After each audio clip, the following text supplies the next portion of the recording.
علمتنا إنك أنت العليم الحكيم رب اشرح لي صدري ويسر لي أمري واحلل عقدة من لساني يفقه قولي وسدد لساني واهد قلبي بحق سيدنا محمد صلى الله عليه وسلم. Telah berkata Al-Imam Abdullah Al-Imam Abu Hamid Al-Ghazali dalam kitabnya Bidatul Hidayah, muka surat 141, ila anqal, moga-moga Allah Subhanahu wa ta'ala manfaatkan kita dengan beliau dan ilmu beliau dan ilmu seluruh orang salih hingga hari kiamat. Amin, Allahumma amin. Maka lihatlah pada dirimu dan timbanglah baik-baik yang mana yang lebih penting dan yang mana lebih baik. Apakah yang lebih baik itu belajar ilmu yang membawa engkau supaya berhati-hati dari segala yang dapat membinasakan engkau, lalu engkau sibuk dengan memperbaiki hatimu dan membangun akhiratmu? Ataukah yang lebih baik itu engkau bergaul dengan orang yang bercakap kosong, maka engkau mencari ilmu yang menjadikan engkau orang yang takabur, riak, hasad, ujub, sehingga akhirnya engkau binasa bersama orang yang binasa.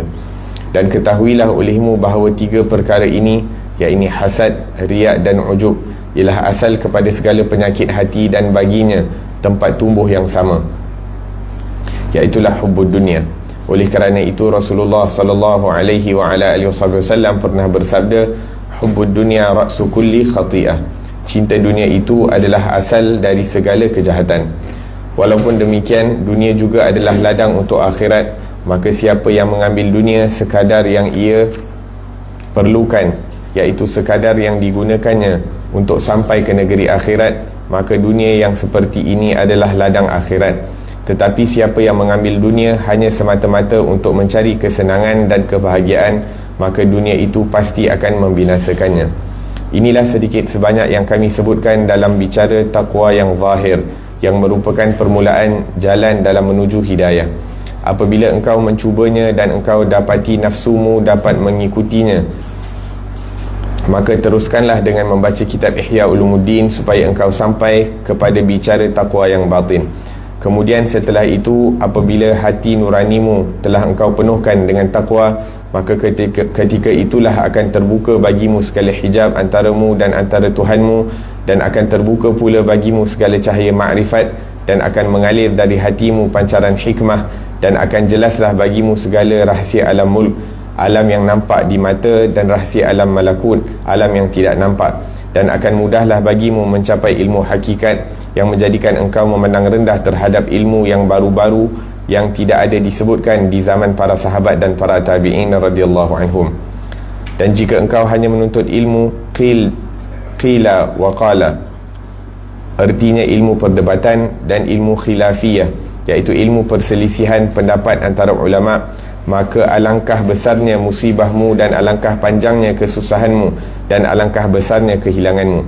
Ketika itu buatlah apa sahaja yang kau kehendaki, kerana dunia yang kau tuntut dengan menggunakan agama sudah tidak selamat lagi bagimu, manakala akhiratmu pula pasti akan hilang daripadamu.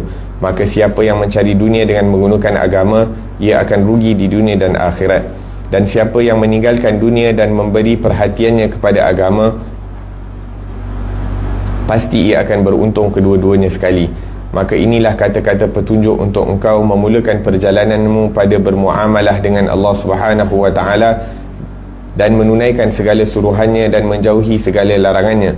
Sekarang aku akan sebutkan kepadamu beberapa petunjuk pula yang engkau dapat jadikan panduan dalam hidupmu di dunia ini bersama Tuhanmu dan bersama dengan segala hamba-hamba Allah Subhanahu wa ta'ala.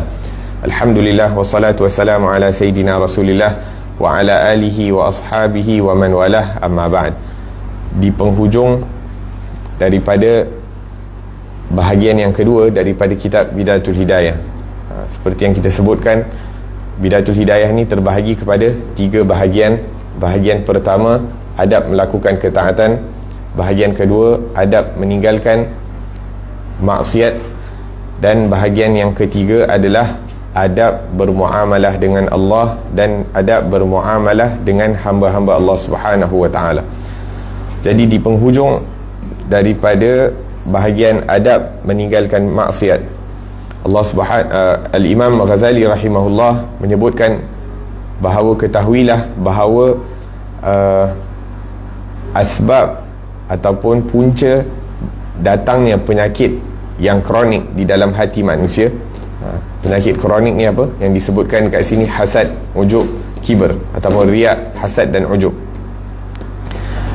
Salah satu asbab datangnya penyakit-penyakit ini adalah apabila seseorang itu sikit majlis zikir sikit-sikit, tapi penuntut ilmu memang penuntut ilmu agama memang pagi dan petang, siang dan malam mereka akan gunakan waktu mereka itu untuk menuntut ilmu.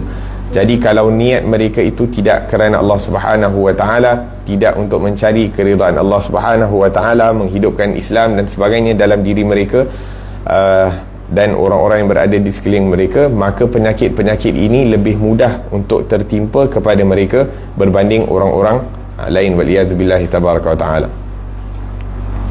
Dan ketiga-tiga penyakit ini, kata Imam Ghazali, riak, hasad, ujub,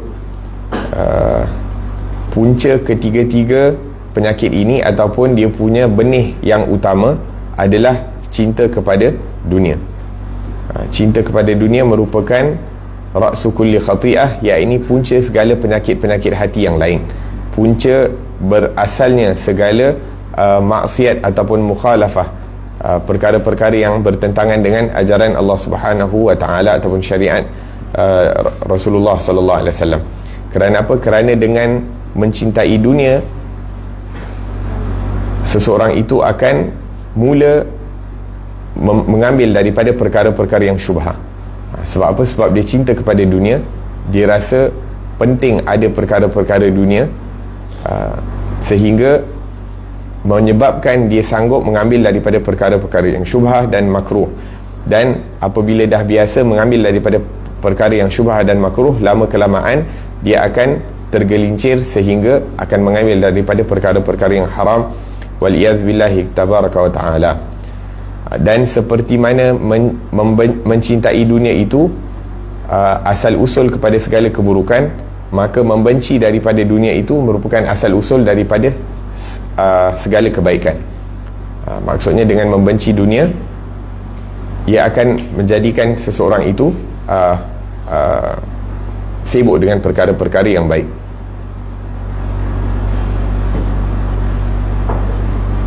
Nah, kemudian Imam Ghazali mengatakan, akan tetapi dunia ini merupakan ladang untuk negeri akhirat.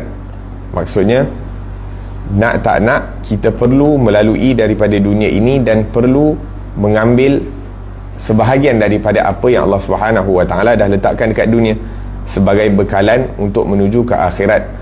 Sebab memang kita lalu dunia ni macam jambatan yang perlu kita lalui, dan dekat atas jambatan ni ada keperluan-keperluan yang perlu untuk kita tunaikan. Maka ambil daripada perkara dunia ini mengikut kadar keperluan, tidak menjejaskan daripada perkara-perkara akhirat.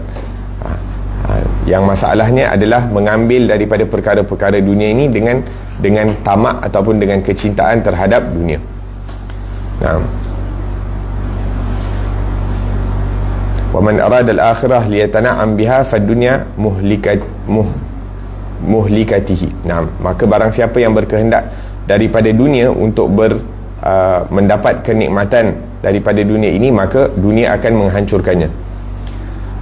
Dekat sini ditulis qala ba'dhum, sebahagian daripada orang-orang salih mengatakan talabul kasbi lazimun, iaitu mencari rezeki itu satu perkara yang wajib, mencari satu perkara yang mesti. Akan tetapi dia terbahagi kepada 4. Terkadang mencari rezeki itu adalah fardu.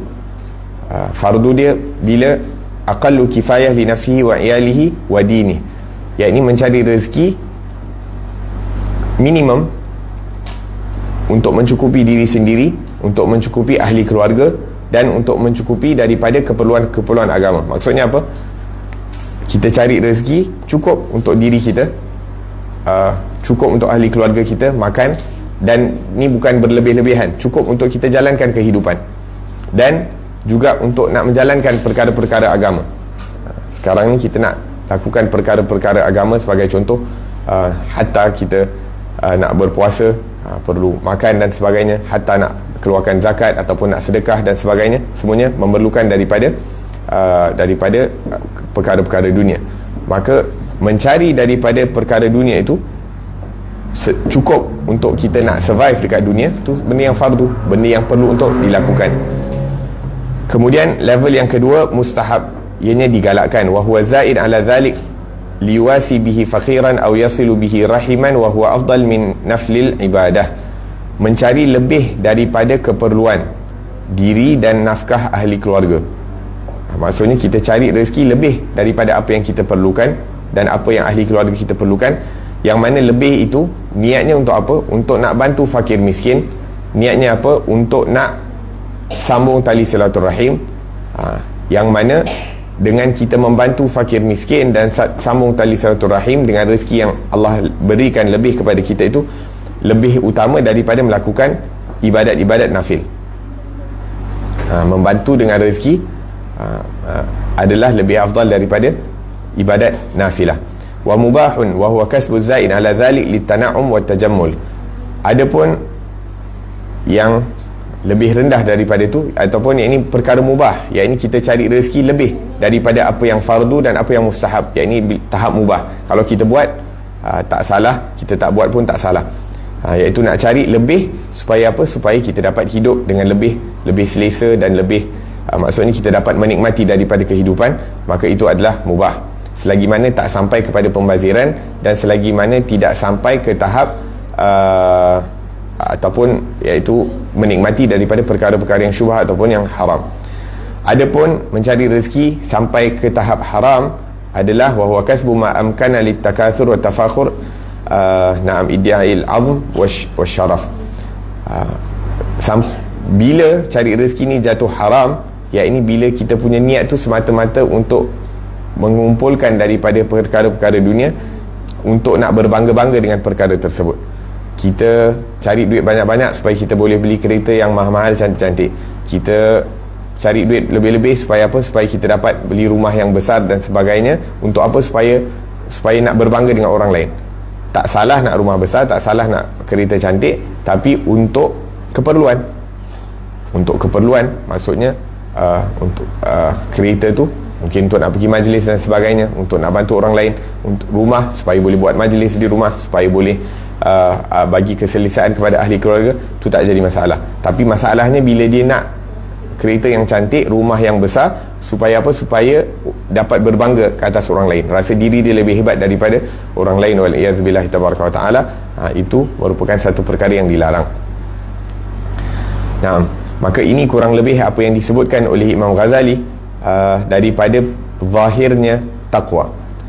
Kalau kita berusaha untuk applykan apa yang telah disebutkan oleh Imam Ghazali daripada perkara-perkara yang adab-adab menjalankan perintah Allah dan adab-adab meninggalkan larangan Allah Subhanahu wa taala, dan hati kita ni boleh nak ikut apa yang disebutkan oleh Imam Ghazali, maka katanya lepas ni kamu boleh go to the next step, ataupun boleh baca kitab yang lebih besar, iaitu kitab Ihya Ulumuddin. Tapi kalau apa yang disebutkan oleh Imam Ghazali dalam kitab Bidayatul Hidayah ni pun susah untuk kita nak amalkan, adab-adab ketaatan susah kita nak istiqamah, adab-adab meninggalkan maksiat berat untuk kita nak ikut, maka seakan-akan continue reading, apply dulu apa yang ada dalam Bidayatul Hidayah, kemudian barulah go to the next step. Naam.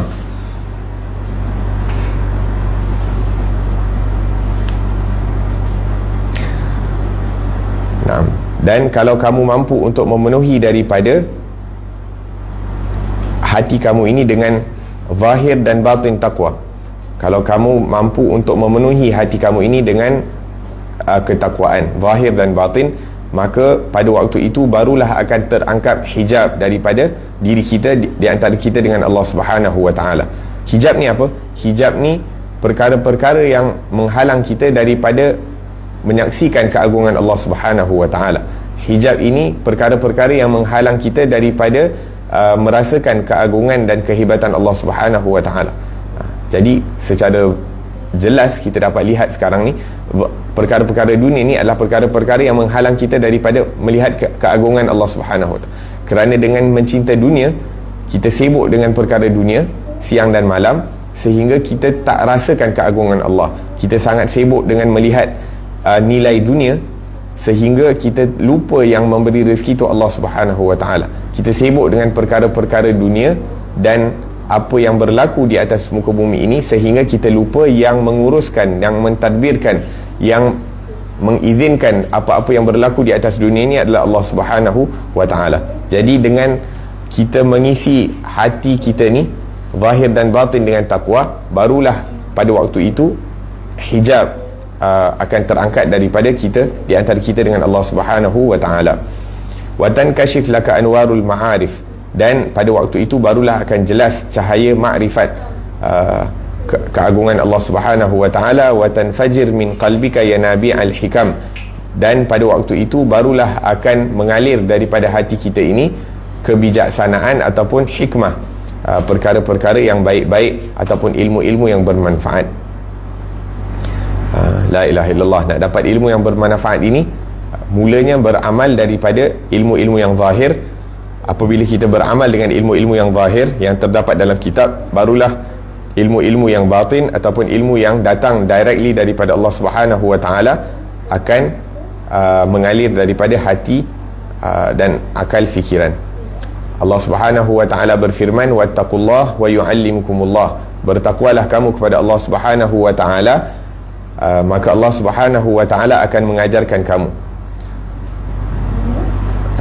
Man alima wa amila bima, man ta'allama wa amila bima alim awrathahullahu al-ilma ma lam ya'lam, barang siapa yang mempelajari ilmu dan kemudian mengamalkan daripada ilmu tersebut, maka Allah Subhanahu wa ta'ala akan mewarisi, akan memberikan kepada orang tersebut ilmu yang tidak dia ketahui sebelum ini.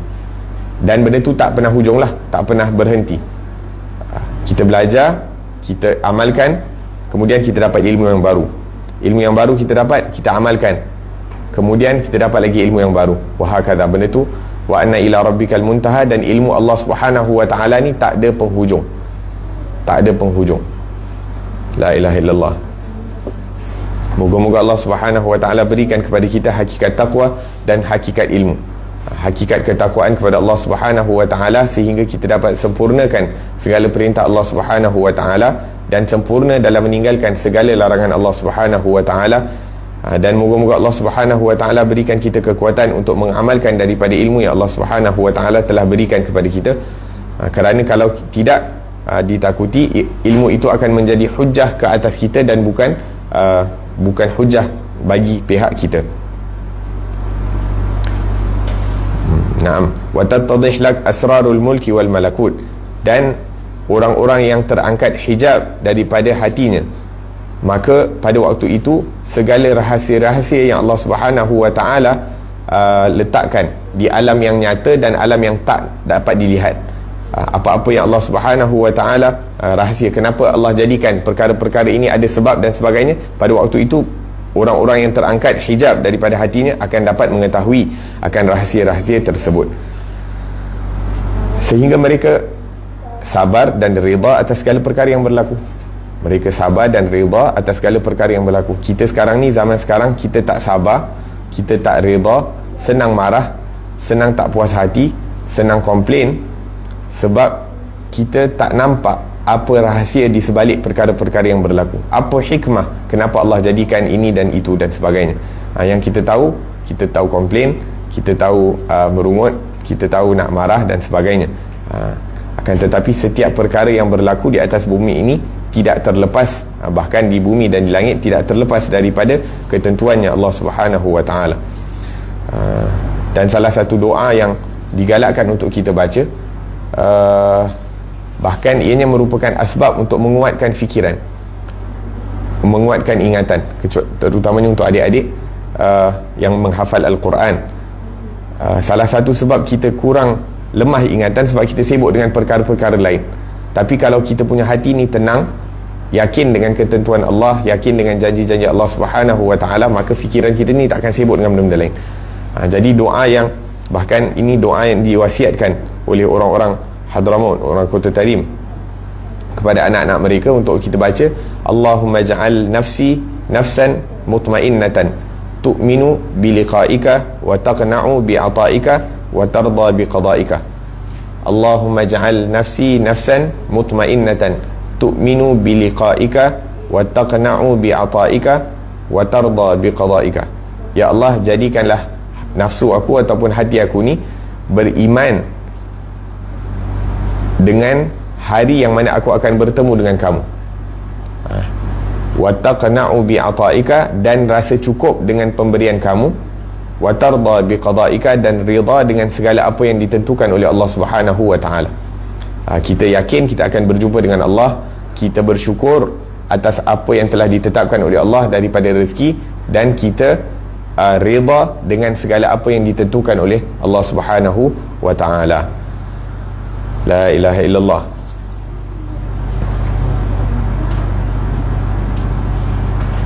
Naam. Dan pada waktu itu, kata Imam Ghazali, bila kita dah ada hakikat takwa dalam hati kita dan terangkat hijab daripada hati kita, maka pada waktu itu ilmu-ilmu yang tidak bermanfaat, kita tidak akan sibukkan diri kita dengan ilmu-ilmu tak bermanfaat.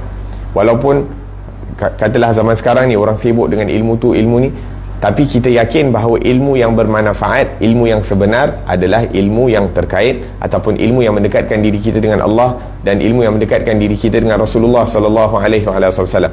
Jadi kalaupun kita terlepas tak dapat nak mempelajari ilmu-ilmu yang tak mendekatkan kita kepada Allah dan Rasul, kita rasa tak ada jadi masalah. Sebab kita tahu hakikat ilmu yang paling penting adalah ilmu yang mendekatkan diri kepada Allah dan Rasul. Jadi kalau kita terlepas yang ni, kita rasa rugi. Tapi kalau kita terlepas yang lain, maalish, tak jadi masalah. Disebutkan di sini satu kisah, annal Imam Ghazali sara imaman fi masjidih. Dikata apa? Dikata Imam Ghazali dia jadi imam dekat masjid dia. Kita tahu towards the end of his life, di akhir hayat Imam Ghazali, dia berkhalwah ataupun dia berkhidmat dekat Tus, dekat kota Tus, dekat rumah dia, dekat kampung dia, dan dia jadi imam. Dan dia ada adik ataupun abang saudara yang bernama Ahmad. Imam Ghazali nama dia siapa? Muhammad bin Muhammad bin Muhammad bin Ahmad. Abang dia ataupun saudara dia nama Ahmad bin Muhammad bin Muhammad bin Ahmad. Nah, jadi dua-dua beradik ni belajar agama, dua-dua jadi orang alim. Cuma Imam Ghazali ni lebih ilmuwan, dan adik dia ni lebih kepada yang bagi ceramah dan sebagainya. Nah, jadi satu hari Imam Ghazali bagi tahu dekat gurunya, dekat ibunya, dia cakap seakan-akan Imam Ghazali komplain kepada ibu dia yang adik ataupun saudara dia ni tak solat sekali dengan dia. Maksudnya tak jadikan dia sebagai imam. Naam. Jadi mak dia pun perintahkan. Jadi so dia punya Ahmad ni, saudara lelaki dia, adik atau abang dia, pun sembahyang belakang Imam Ghazali. So bila tengah sembahyang, dia nampak ada darah dekat imam. Ya, ini darah batin lah, bukan darah zahir. Jadi dia pun niat mufarakah. Jadi bila dia niat mufarakah, jadi Imam Ghazali tanya, kenapa engkau mufarakah daripada salat? Maka dia kata, aku sewaktu salat, aku nampak perut kamu ni penuh dengan darah. Sewaktu salat, sewaktu engkau jadi imam, aku nampak perut kamu penuh dengan darah. Jadi Imam Ghazali kata, naam, betul, sewaktu sembahyang aku terfikir tentang masalah haid. Sewaktu sembahyang, yakni masalah haid tu terlintas dalam fikiran aku, sehingga abang dia ni yang mana Allah Subhanahu wa taala pun orang hebat, seakan-akan nampak dekat Imam Ghazali ataupun dekat perut Imam Ghazali tu ada darah. Sebab tu dia mufarakah. Ala kulli hal, yakni naam. Kemudian Imam Ghazali bertanya, min aina akhadhal ilm, daripada mana kamu dapatkan ilmu? Maka dia kata, aku dapat daripada seorang syekh. Yang mana syekh ni dia bukanlah yang mengajar ilmu sangat, tapi dia kerja dia apa? Kerja dia tukang betulkan kasut. Tukang betulkan kasut. Jadi Imam Ghazali pergi berjumpa dengan syekh tersebut dan berkata, aku nak belajar ilmu daripada kamu. Syekh ni kata, aku takut engkau tak dapat bersabar. Kurang lebih cerita macam Nabi Musa dengan Sayyidina Khidir. Dia kata, aku takut kamu tak dapat bersabar dengan aku. Jadi Imam Ghazali kata, insya-Allah aku akan cuba bersabar. Jadi Syekh ni kata, okey, sekarang ni aku nak engkau sapu. sapu dulu, sapu halaman, yakni bersihkan kawasan halaman. Bila Imam Ghazali nak guna penyapu untuk bersihkan, Syekh tu kata tak, jangan guna penyapu, tapi bersihkan halaman ni dengan tangan kamu sendiri. Bersihkan dengan tangan kamu sendiri. Naam. Jadi bila Imam Ghazali nampak ada kotoran yang ni seakan-akan najis, maka dia pun nak ambil guna baju dia. Jadi bila Syekh ni nampak yang Imam Ghazali sanggup untuk merendahkan diri dia ataupun untuk membersihkan kotoran itu dengan tangan dan dengan baju dia, maka Syekh tu kata, sekarang ni kau dah ready ataupun hati kau sebenarnya bersih untuk nak mempelajari ilmu. Al-muhim, kalau kita tengok dalam sejarah orang-orang saleh, banyak kisah-kisah macam ni. Sebelum mereka nak mempelajari ilmu daripada seorang guru ni akan test dulu sama ada anak murid ni layak ataupun tidak untuk mendapatkan ilmu. Kerana ilmu ni satu perkara yang berharga, dan ianya kalau diletakkan dalam hati yang kotor, hati yang ada rasa bangga diri, rasa diri dia hebat dan sebagainya, maka ilmu tu tak akan, hakikat ilmu tak akan masuk dalam hati. Mungkin maklumat tu akan masuk, tapi hakikat ilmu tak akan masuk. Tapi kalau anak murid ni orang yang merendah diri, orang yang tak kisah untuk berkhidmat dan sebagainya, kalau disuruh apa-apa oleh seorang guru ataupun orang lain, dia tak ada rasa diri dia, oh tak boleh nak dekatkan diri dengan kotor-kotor dan sebagainya, maka anak murid yang macam ni yang tak boleh nak menerima daripada apa yang diisyaratkan oleh syekh, oleh guru, maka dia tidak akan mendapat daripada hakikat ilmu.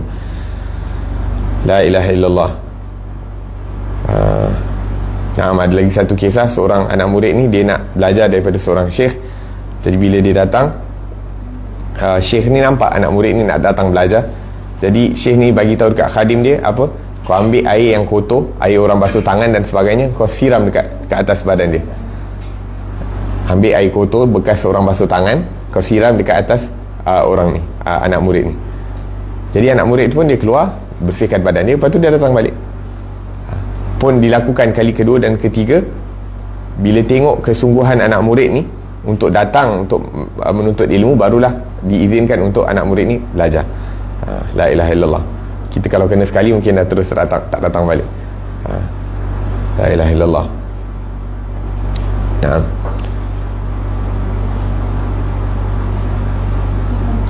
Wa in kunta tatlubul ilma min qil wal qal, dan kalau kamu mencari ilmu hanya untuk berdebat ataupun untuk nak menunjukkan yang kamu ni lebih hebat daripada orang lain, maka betapa besarnya musibah kamu, betapa penatnya kamu dalam menjalani kehidupan seperti itu, dan betapa besarnya kerugian kamu. Sebab apa? Sebab kamu tak dapat apa-apa kebaikan di dalam menuntut ilmu tersebut, bahkan kamu rugi dan rugi. Fa inna dunya allati tatlub bidin la taslam, kerana dunia yang kamu cari melalui agama tadi tidak akan selamat, dan akhirat kamu tidak akan mendapat apa-apa daripada negeri akhirat. Akan tetapi barang siapa yang meninggalkan dunia kerana agama, maka dia akan dapat dunia dan akhirat. Barang siapa meninggalkan dunia kerana agama, dia akan mendapat dunia dan akhirat.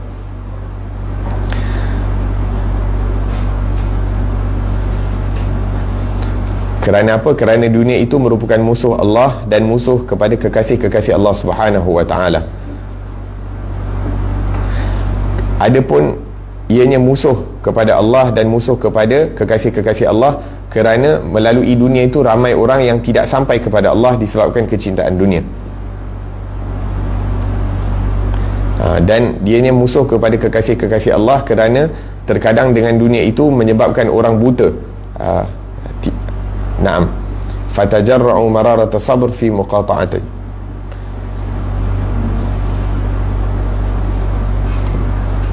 Jadi ini kurang lebih apa yang disebutkan oleh Imam Ghazali tentang Bidayatul Hidayah, jalan untuk menuju ke hidayah yang zahir, iaitu dengan menjalankan adab, melakukan ketaatan dan menjalankan adab dalam meninggalkan segala perkara-perkara yang dilarang oleh Allah Subhanahu wa ta'ala. Waqala Ibn Ata'illah, al-adab al-wuquf ma'al mustahsanat. Adab ini apa? Adab ini adalah untuk melakukan perkara-perkara yang disukai ataupun yang baik yang disukai oleh Allah Subhanahu wa ta'ala. Setengah mengatakan adab ini apa? Adab ini adalah akhlak yang baik. Setengah orang kata adab ni apa? Mengagungkan orang-orang yang lebih tinggi daripada kita dan mengasihi orang-orang yang lebih rendah daripada kita. Naam. Kemudian Imam Ghazali rahimahullahu ta'ala masuk kepada bahagian yang ketiga dengan mengatakan bahagian ketiga adab-adab pergaulan dan persahabatan dengan Khaliq, iaitu Tuhan dan makhluk. Fasal pertama, adab-adab dengan Allah Subhanahu wa ta'ala. Ketahuilah bahawasanya sahabatmu yang tidak pernah bercerai denganmu, sama ada engkau berada di kampung maupun musafir, di waktu tidur atau jaga, bahkan di waktu hidup dan matimu, ialah Tuhanmu dan penghulumu dan penolongmu dan penciptamu. Apabila engkau menyebutnya, dia akan ada bersama denganmu, kerana firman Allah Subhanahu wa ta'ala dalam hadis qudsi, ana jalisu man dzakarani, aku bersedudukan ataupun sekedudukan bersama siapa yang mengingatiku. Yani Allah bersama orang yang mengingat Allah Subhanahu wa ta'ala. Dan Allah Subhanahu wa ta'ala berfirman pula dalam hadis qudsi, ana indal munkasirati qulubuhum min ajli, aku berada di sisi orang yang hancur hatinya kerana mengingatiku. Jika engkau makrifat akan Tuhanmu dengan sebenar makrifat, makrifat di sini maksudnya kenal, pasti engkau akan menjadikannya sebagai sahabat dan engkau meninggalkan yang lain daripadanya. Dan jikalau engkau tidak mampu berbuat demikian pada sekalian waktumu, maka janganlah kosong siang dan malammu dari waktu yang telah engkau tentukan untuk bersunyi diri dengannya, dan engkau berlazat-lazat dengan munajat kepadanya. Oleh kerana itu, maka sudah menjadi kewajipan supaya engkau mengetahui adab-adab persahabatanmu dengannya. La ilaha illallah. Nah, dekat sini Imam Ghazali mengingatkan kita bahawa orang yang sentiasa ataupun sahabat yang sentiasa ataupun zat yang sentiasa berada bersama kita siang dan malam, sewaktu kita di mana-mana kita berada, sewaktu kita tidur, kita bangun, kita hidup, kita mati, adalah Allah Subhanahu wa ta'ala.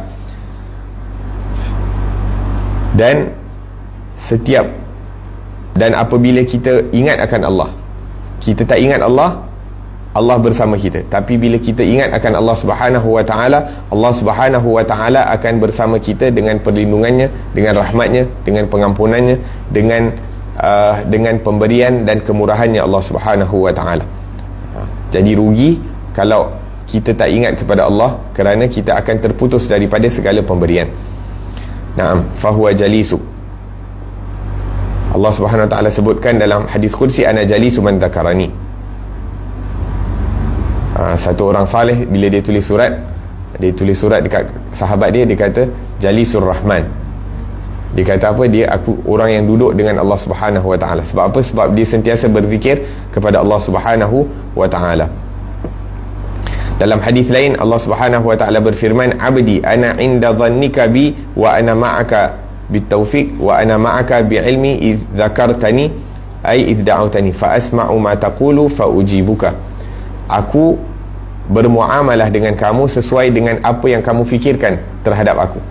Kita berbaik sangka dengan Allah, Allah bermuamalah dengan kita sesuai dengan sangkaan kita kepada Allah Subhanahu wa ta'ala.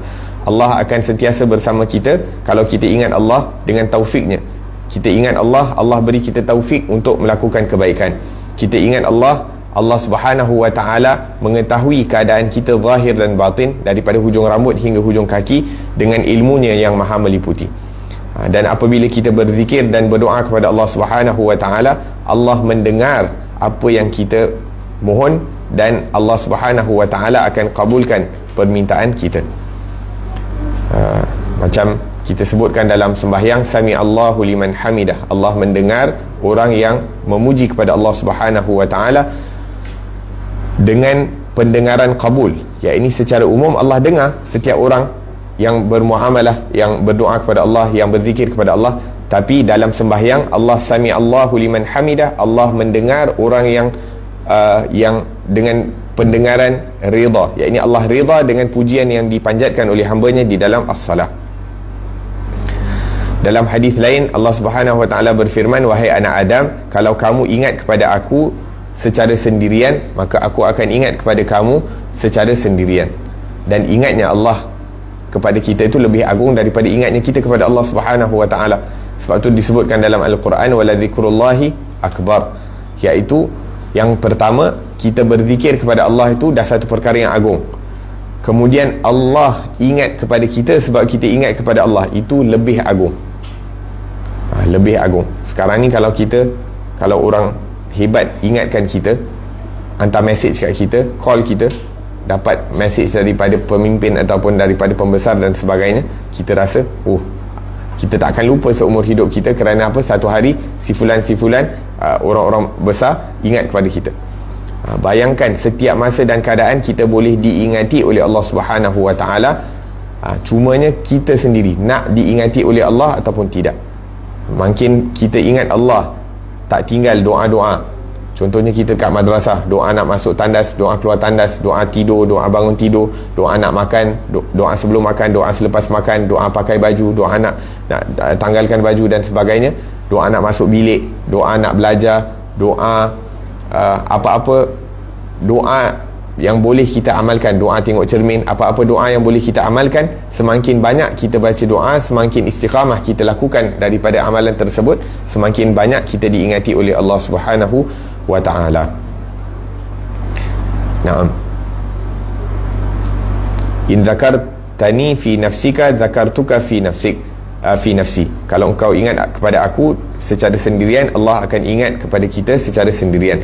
Tapi kalau kita ingat akan Allah, berzikir kepada Allah secara berjemaah, maka Allah Subhanahu wa ta'ala akan ingat kepada kita dengan jemaah yang lebih mulia. Allah seorang ingat kepada kita dah cukup mulia, ni kan lagi Allah ingat kepada kita bersama para malaikatnya yang tak pernah berdosa, tak pernah melakukan apa-apa mukhalafah. Wa in danauta minni dhira'an danautu minka ba'an. Kalau kamu dekat dengan aku satu jengkal, aku akan dekat dengan kamu satu hasta. Kalau kamu dekat, kamu berjalan kepada aku, maka aku akan berlari kepada kamu, kata Allah Subhanahu wa ta'ala. Maksud berlari di sini maksudnya Allah akan datang dengan pengampunan, dengan rahmat, dengan pemberiannya Allah dengan lebih laju daripada apa yang kita datang kepada Allah Subhanahu wa ta'ala.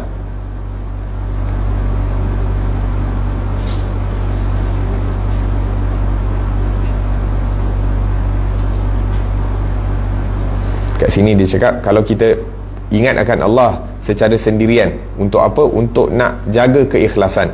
Kita ingat berzikir kepada Allah secara sendirian untuk mengelakkan diri daripada riak, maka Allah Subhanahu wa ta'ala akan berikan pahala dengan lebih besar sesuai dengan amalan kita. Maksudnya kita cuba ingat Allah dengan bersendirian tu supaya apa? Supaya lebih ikhlas, supaya lebih mengelakkan diri daripada riak, maka Allah akan berikan pahala yang besar. Dan kalau kita berzikir kepada Allah dalam berjemaah, sebab apa? Sebab kita berbangga, sebab kita merasakan kelazatan apabila berzikir kepada Allah Subhanahu wa ta'ala secara berjemaah dan sebagainya, maka Allah Subhanahu wa ta'ala akan ingat kita di kalangan para malaikat yang didekatkan oleh Allah Subhanahu wa ta'ala. Ruh-ruh para nabi dan para rasul akan berbangga dengan kita. Wa dhaman liqadrik. La ilaha illallah. Bukan hanya Allah akan berbangga dengan kita dan ingat kita, bahkan malaikat dan para nabi dan rasul juga akan ingat kepada kita. Kadang kita tak rasa keagungan ni bila kita hadir majlis zikir. Mungkin kalau kita dapat rasakan kemanisan zikir tu dah cukup. Kita dapat merasakan kemanisan, kelazatan zikir tu dah satu nikmat. Tapi kalau kita dapat hadirkan, ya ini para nabi, para rasul, para malaikat semua berbangga dengan apa yang kita lakukan, dan kita rasa itu merupakan satu perkara yang penting dan agung, maka kita dah tak kisah dah orang lain ingat kita atau tak ingat kita, tak jadi masalah. Sebab apa? Yang ingat kita Allah, yang ingat kita para nabi dan rasul, yang ingat kita para malaikat. Dan itu cukup sebagai satu kebanggaan dan keagungan bagi mereka-mereka yang merasakan kelazatan perkara tersebut.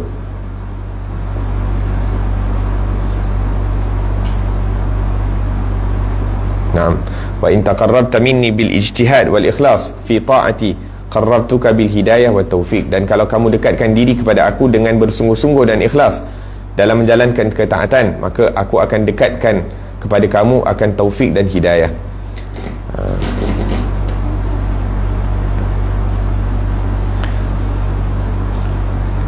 Kemudian Imam Ghazali menyebutkan wa mahma in kasara qalbuka huznan ala taqsirika fi haqqi dinik fahuwa sahibuka wa mulazimuka.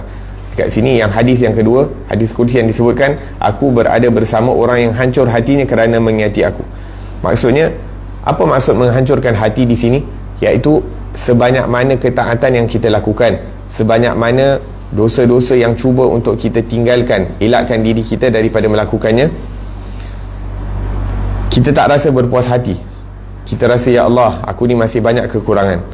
Kita cuba untuk melakukan ketaatan, tapi kita rasa macam masih banyak lagi kekurangan dalam ketaatan kita. Kita cuba untuk mengelakkan diri daripada melakukan maksiat, tapi kita rasa, ya Allah, aku cuba untuk nak mengelakkan diri dari satu maksiat, tapi maksiat yang lain pula aku tergelincir dalam melakukannya.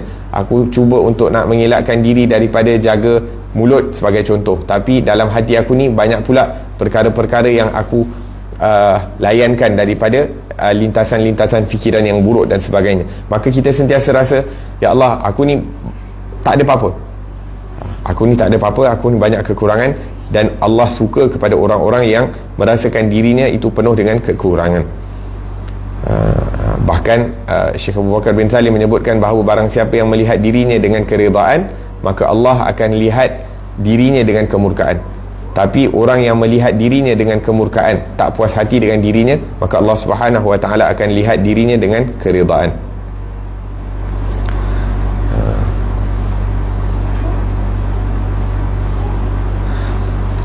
Kemudian disebutkan di sini, falau araftahu haqqa ma'rifatihi latakhadhtahu sahiban wa tarakta nas janiba. Dan kalau kita betul-betul kenal akan Allah Subhanahu wa ta'ala, maka kita tidak akan ambil kawan selain daripada Allah Subhanahu wa ta'ala. Sebab tu di akhir zaman, perkara yang paling menyelamatkan seseorang itu adalah dengan beruzlah, bersendirian. Bersendirian ini bukan untuk nak buat hal sendiri, tapi bersendirian untuk berada bersama Allah Subhanahu wa ta'ala. Sebab bila kita bersendirian, kita ada banyak masa yang terluang, dan kita gunakan masa itu untuk beribadah kepada Allah, dekatkan diri kepada Allah. Jangan pula kita nak bersendirian supaya kita nak boleh buat hal sendiri, dapat buat apa yang kita suka. La, kita bersendirian untuk buat apa yang Allah Subhanahu wa ta'ala suka.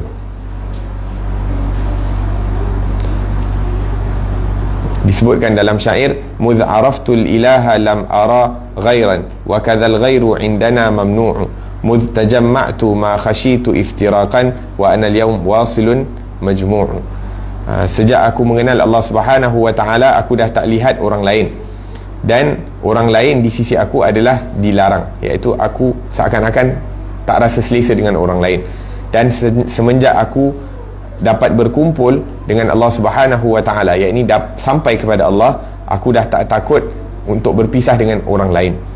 Wa ana al-yawm wasilun majmu'u, yang mana hari ini aku telah sempurna, telah sampai kepada Allah Subhanahu wa ta'ala.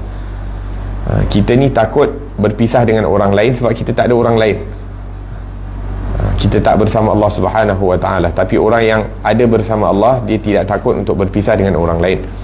Sebab tu Imam Abdullah bin Ali al-Haddad mengatakan, pada mulanya untuk nak sampai kepada Allah, nak sampai kepada Allah, ini satu perkara yang susah. Sebab apa? Sebab kita sibuk dengan manusia, kita rapat dengan manusia. Tapi bila kita berusaha untuk nak jarakkan diri kita dengan manusia dan cuba untuk dekatkan diri kepada Allah Subhanahu wa ta'ala, dan kita dapat dekatkan diri kepada Allah, maka kita akan rasa susah untuk nak dekatkan diri dengan manusia. Sebab apa? Sebab kita dah selesa dan tenang bersama Allah Subhanahu wa ta'ala. Kemudian disebutkan di sini, likulli syai'in idza faraqtahu 'iwadun wa laysa lillahi idz faraqta min 'iwadi. Setiap sesuatu kalau kita berpisah dengan dia, ada substitute. Setiap sesuatu kalau kita berpisah dengannya, ada substitute, ada ganti. Akan tetapi kalau kita berpisah dengan Allah Subhanahu wa ta'ala, tak ada ganti, tak boleh nak dicari gantinya.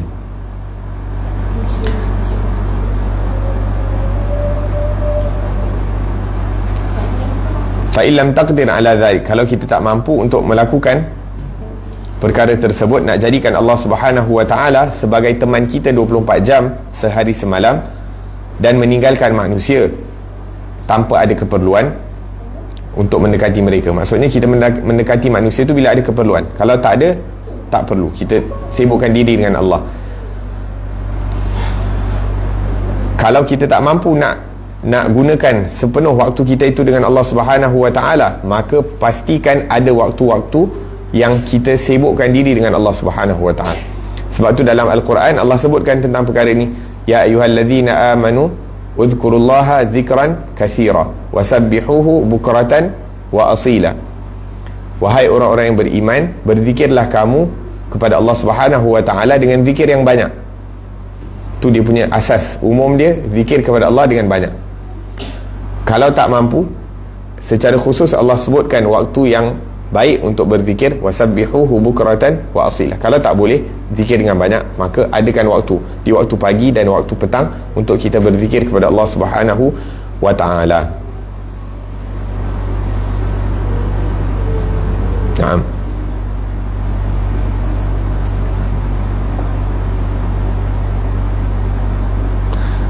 Dan kita berada di waktu di bulan Zulhijjah ini, yang mana kata Rasulullah sallallahu alaihi wasallam dalam hadis, ma min ayyamin al-amalu salih fihinna ahabbu ila Allah min ayyamil ashr. Tak ada hari yang mana amalan salih itu lebih disukai oleh Allah untuk diamalkan padanya melainkan daripada 10 hari pertama bulan Zulhijjah. Subhanallah. Kalau bulan Ramadan, Allah Subhanahu Wa Taala ataupun Rasulullah sallallahu alaihi wasallam sebutkan tentang lipat kali ganda pahala amalan yang dilakukan pada musim-musim tersebut di bulan Ramadan. Maksudnya amalan fardu dilipat kali gandakan 70 kali, amalan sunat diberikan pahala fardu. Akan tetapi 10 hari pertama bulan Zulhijjah ni, apa yang kita dapat dengan melakukan amalan salih adalah kecintaan daripada Allah Subhanahu Wa Taala. Satu tu dapat pahala banyak bulan Ramadan, tapi bulan Zulhijjah ni kita mendapat kecintaan daripada Allah. Yang mana kalau kita dapat kecintaan daripada Allah, jangan tanyalah apa yang Allah Subhanahu Wa Taala akan berikan kepada orang-orang yang dikasihi oleh Allah Subhanahu Wa Taala. Jadi beza. Bahkan dalam riwayat lain disebutkan afdalu ayyamid dunya al-ashr min Dzulhijjah. Yakni hari yang paling afdal daripada hari-hari di dunia ini adalah 10 hari pertama daripada Dzulhijjah. Ataupun dalam riwayat lain menyebutkan tentang hari yang paling afdal untuk berzikir atau berdoa adalah pada hari Arafah, yang mana ianya jatuh pada 10 hari pertama bulan Dzulhijjah. La ilaha illallah. Jadi kita pasang niat untuk memperbanyakkan amalan salih pada 10 hari pertama ni, baik daripada zikirnya, baik daripada puasanya, baik daripada sembahyang sunatnya, baik daripada sedekahnya. Kita cuba perbanyakkan. Kita cuba jaga kita punya ibadah ni dengan muraqabah. Kita cuba beribadat kepada Allah seakan-akan kita merasakan pengawasan Allah Subhanahu Wa Taala terhadap diri kita. Kita belajar tentang adab bersahabat dengan Allah, bagaimana kita nak apply adab ini dalam seluruh daripada amal ibadah yang kita lakukan. Kita sembahyang, kita rasa Allah sedang pantau kita. Kita mempelajari ilmu agama ataupun hadir majlis zikir atau majlis ilmu, kita rasa yang Allah Subhanahu Wa Taala sedang pantau kita. Di mana sahaja kita berada, kita rasakan yang kita sedang dipantau oleh Allah Subhanahu Wa Taala, yang mana itu merupakan salah satu daripada amalan hati. Yang mana amalan hati ni, seperti yang kita tahu, lebih berat pahalanya di sisi Allah daripada amalan yang dilakukan oleh tubuh badan. Jadi kalau kita cuba 10 hari pertama ni bukan hanya memperbanyakkan daripada amalan-amalan zahir, sembahyang, mengaji, puasa dan sebagainya, tapi kita perbanyakkan juga daripada amalan-amalan batin dengan berusaha melakukan setiap amalan dengan ikhlas, dengan berusaha melakukan setiap amalan dengan sifat tawaduk, dengan rendah diri dan merasa hina di hadapan Allah Subhanahu Wa Taala, maka pahalanya ataupun ganjarannya kita akan dapat kecintaan daripada Allah Subhanahu Wa Taala. La ilaha illallah.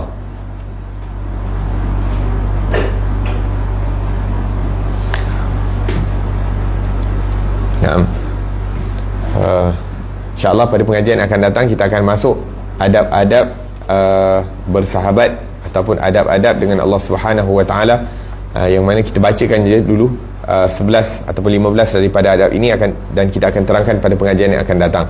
Yang pertama, adab-adab itu ialah menundukkan kepala di hadapannya, merendahkan pandangan di hadapannya, memusatkan perhatian kepadanya, mendiamkan segala anggota badan, bersegera mengikuti perintahnya, menjauhi larangannya, tidak menyangkal perbuatannya, yakni tidak menunjukkan rasa tidak puas hati terhadap takdirnya,